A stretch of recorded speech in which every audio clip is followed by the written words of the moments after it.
Mari kita siapkan hati kita mau naikkan pujian kita mau naikkan penyembahan kita yang terbaik buat Tuhan kita. Mari kita satu dalam doa. Tuhan Yesus yang baik, sungguh kami bersyukur Tuhan. Terima kasih buat kemurahan-Mu Bapa. Terima kasih buat kasih-Mu yang gak pernah habis bagi hidup kami Tuhan. Sungguh kami bersyukur Tuhan. Sungguh kami bangga memiliki Allah yang seperti Engkau. Terima kasih Tuhan, terima kasih. Kami mau katakan Tuhan, Engkaulah kota benteng kami. Engkaulah kubu pertahanan kami Tuhan. Engkau Allah yang menjadi pembela kami Tuhan. Terima kasih Yesus, terima kasih. Mari sama-sama naikkan pujian ini. Hanya Kau tempatku berlindung.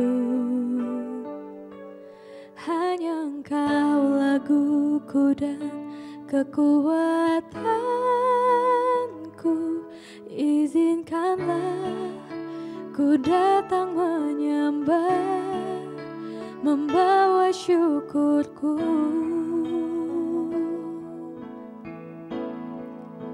Sedalamnya hatiku Kau pun tahu,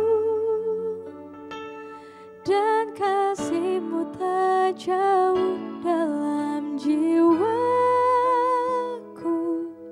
Di dalam kesesakan, di dalam kemenangan, ku tahu Engkau selalu bersamaku. Engkau bersama kami Tuhan. Hanya Kau tempatku berlindung. Hanya Engkau laguku dan kekuatanku, izinkanlah ku datang menyembah, membawa syukurku.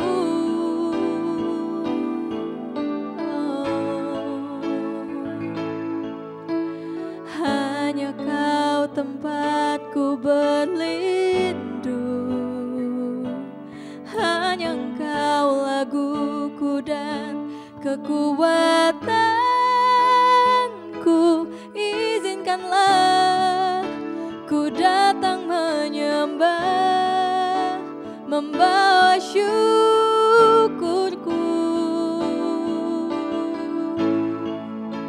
Sedalamnya hatiku Kau pun tahu,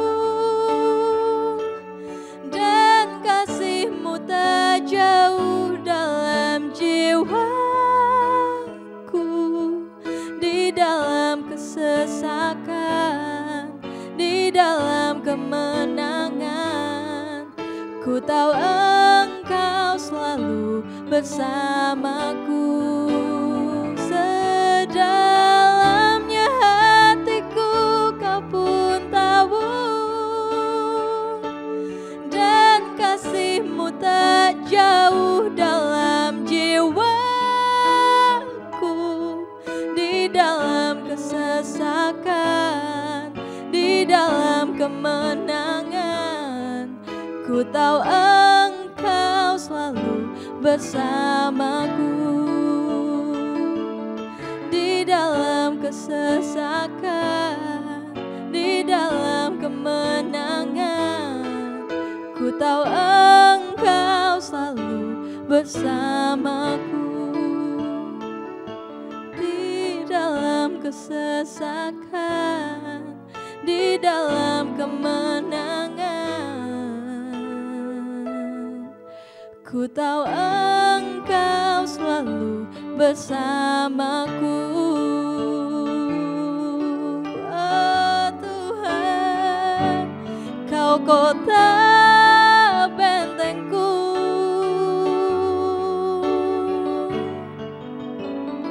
Tinggikan nama-Mu Tuhan Yesus, sebab Engkau kubu batuku Tuhan, perlindunganku.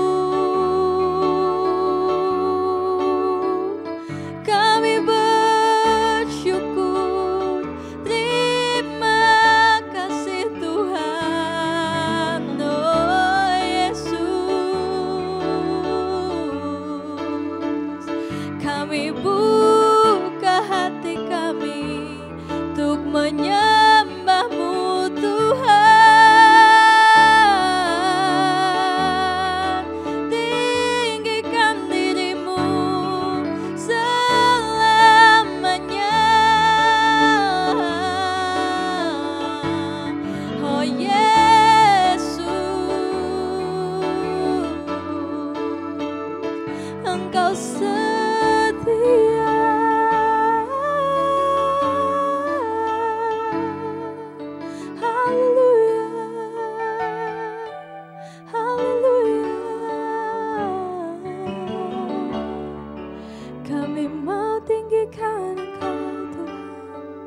sebab Engkau setia bagi kami, Yesus Tuhan.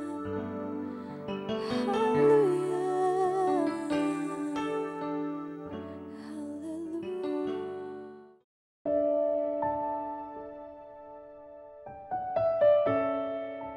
Shalom. Pada kesempatan kali ini kita akan belajar bagaimana sebagai umat Tuhan kita memposisikan diri kita sebagai kawan sekerja Allah. Berbicara mengenai menjadi kawan sekerja Allah tidak hanya bicara soal bagaimana kita harus menjadi hamba Tuhan dan memberitakan Injil sampai ke seluruh penjuru bumi, tapi juga berbicara mengenai menjadi kawan sekerja Allah, itu juga menyangkut soal pekerjaan Allah dalam kehidupan kita setiap hari. Di dalam Roma 8 ayatnya yang ke-28, firman Tuhan berkata, "Kita tahu sekarang bahwa Allah turut bekerja dalam segala sesuatu untuk mendatangkan kebaikan bagi mereka yang mengasihi Dia, yaitu bagi mereka yang terpanggil sesuai dengan rencana Allah." Kebanyakan dari kita menjadikan ayat ini sebagai ayat favorit, bukan? Terlebih ketika kita diperhadapkan pada sebuah persoalan kehidupan, baik itu rumah tangga, pekerjaan, maupun apapun itu terjadi di dalam hidup kita yang kita alami, ini menjadi ayat favorit. Hanya saja begitu banyak dari kita yang salah memahami bahwa ketika kita berdoa, ketika kita memperkatakan firman ini, kita punya pemahaman bahwa Allah yang mengambil alih segala persoalan kita, Allah yang mengambil alih setiap masalah kita, sehingga kita tinggal menunggu waktunya Tuhan. Nah, ini sebuah pemahaman yang salah. Coba kita perhatikan di kata-kata awal firman Tuhan ini, bahwa Allah turut bekerja. Allah turut bekerja, itu berarti dalam menyelesaikan sebuah persoalan, bukan hanya Allah yang bekerja di sana, ada pihak lain. Nah, disitulah kita. Sebagai contoh, saya beribadah dan melakukan pelayanan di GBI Wotwar Palu. GBI Wotwar Palu adalah sebuah wadah atau gereja yang mempunyai tugas melayani pekerjaan Tuhan. Saya ada di sana, saya turut melayani di sana. Tetapi bukan berarti bahwa saya bertanggung jawab atas semua pekerjaan Tuhan yang ada di GBI Wotwar Palu. Saya punya teman, saya punya rekan yang lain, sesama pelayan. Saya hanya turut. Demikian pula dalam firman Tuhan yang kita baca pada kesempatan ini, bahwa Allah turut bekerja. Ketika kita diperhadapkan dengan persoalan, misalnya persoalan ekonomi, yang saat ini menjadi alasan banyak orang di tengah wabah COVID-19 yang terjadi. Banyak orang berdoa kepada Tuhan, Tuhan tolong, Tuhan bantu, agar supaya kita keluar dari persoalan yang sedang kita alami. Tetapi kita lupa bahwa kita harus menjadi rekan sekerja Allah untuk mewujudkan doa kita atau permintaan kita kepada Tuhan. Bukannya Tuhan tidak sanggup untuk menjawab, tetapi Tuhan butuh kerjasama dari kita. Bisa dibayangkan kita berdoa minta keluar dari persoalan hutang misalnya, tetapi kita tetap hidup dalam keadaan yang bermalas-malasan misalnya. Kemudian kita hidup tidak mau bekerja keras, santai-santai, tidak bisa menguasai diri. Tidak mungkin doa kita akan dijawab. Tidak mungkin apa yang kita minta itu akan terjadi. Tetapi sebaliknya, ketika kita menaikkan doa, Tuhan tolong, saya mau keluar dari persoalan ini, persoalan utang misalnya. Dan kita mulai membangun diri, kita menjadi pribadi yang rajin, menjadi pribadi yang bijaksana, pribadi yang bekerja keras, pribadi yang tidak pernah putus asa. Maka saya yakin kita akan segera terlepas dari persoalan hutang yang kita alami. Sebagai kawan sekerja Allah, kita harus mengerti sistem kerja Allah dalam kehidupan kita. Terkadang kita berkata bahwa pertolongan Tuhan itu selalu datang terlambat. Sudah lama saya berdoa, sudah bertahun-tahun saya berdoa, kok tidak dijawab-jawab. Itu jadi persoalan buat kita. Nah, kita berpikir, wah, Tuhan tidak mendengarkan doa kita. Tuhan tidak menjawab doa kita. Padahal persoalannya itu ada di kita. Karena kenapa? Kita selalu menanamkan di mindset kita bahwa jawaban doa itu harus sesuai dengan waktu yang telah kita agendakan.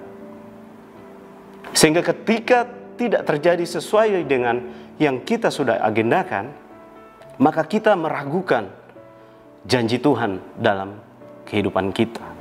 Padahal jelas firman Tuhan di dalam Mazmur 12 ayat 7 yang menjelaskan dan menyatakan bagaimana kualitas janji Tuhan. Janji Tuhan itu adalah murni, bagaikan perak yang teruji, 7 kali dimurnikan dalam tanah. Jadi yang salah bukan janji Tuhan, yang salah adalah pribadi kita, pemahaman kita, mindset kita. Oleh sebab itu saya mengajak kita semua, mulai saat ini kita harus menyadari posisi kita di hadapan Tuhan. Dalam segala hal, dalam persoalan hidup kita, kita posisikan diri kita. Kita jadi kawan sekerja Allah yang baik. Kita lakukan bagian kita, dan selebihnya biarkan Dia, Allah, yang akan menyempurnakan. Amin buat firman Tuhan. Kita satu dalam doa, kita berdoa. Bapa di dalam sorga, terima kasih buat waktu yang indah ini Tuhan, yang boleh kami lewati bersama Engkau ya Tuhan. Terima kasih buat firman-Mu pada saat ini. Biarlah Tuhan firman ini boleh membuka hati setiap kami, sehingga kami menjadi umat-Mu, anak-anak-Mu yang bisa hidup bijaksana, mengerti akan apa yang Engkau kehendaki, mengerti harus melakukan apa di hadapan-Mu ketika kami menghadapi persoalan hidup. Tuhan, hamba-Mu terbatas untuk menyampaikan, biarlah Engkau Roh Kudus yang bekerja lebih untuk memberikan pengertian. Terima kasih Bapa, dalam nama Tuhan Yesus kami berdoa bersyukur. Haleluya. Amin.